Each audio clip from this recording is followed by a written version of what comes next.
Hello everyone, welcome to week 5, the last week of our fall small group series on the Beatitudes.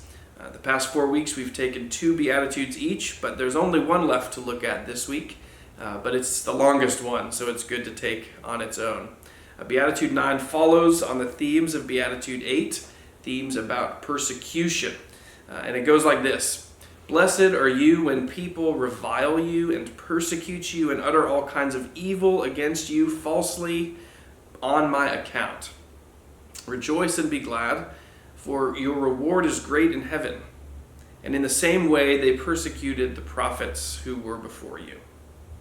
All right, as I mentioned, this beatitude sort of wraps up Matthew's collection and kind of encompasses all of the challenging things that Jesus' disciples will face, with a strong promise that we can rejoice and be glad despite our challenging circumstances, because great is our reward in heaven, and because people who went before us faced the same things. Jesus says at the end, in the same way they persecuted the prophets who went before you, but it's those very prophets who await us in heaven with the same reward that we anticipate.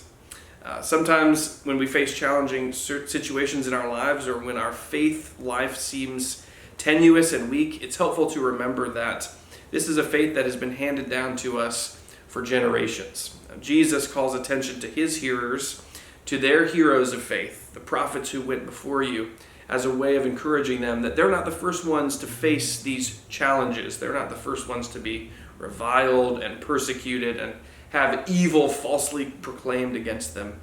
And that may not be the exact nature of the trials we face today, but whatever we're facing today, chances are Christians have experienced it before. We are among a great cloud of witnesses, as the scripture says elsewhere, a cloud of witnesses who have gone before us and who are in heaven rooting for us, urging us on, as the book of Hebrews says. It helps to remember that we're a part of a community that is not new, but that has withstood the test of time.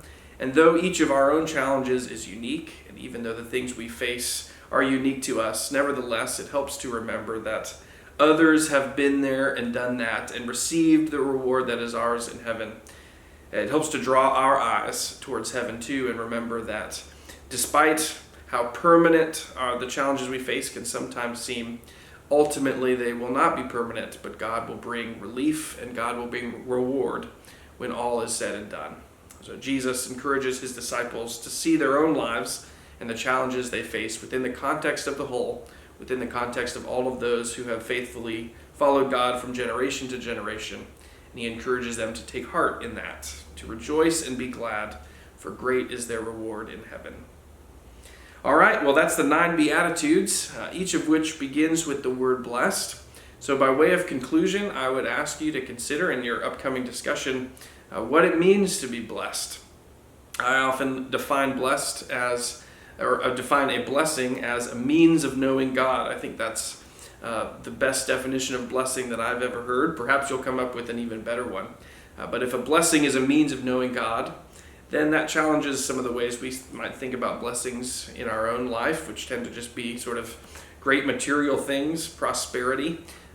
But in fact, as Jesus has shown all throughout these Beatitudes, many things can be blessings, even challenging things, insofar as they help us to know God better, insofar as they give us a purer heart, insofar as they help us to hunger and thirst for the right things.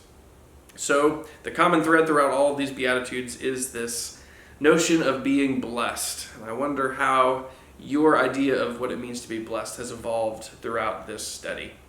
Thanks for joining us, and thanks for engaging with these wonderful scriptures.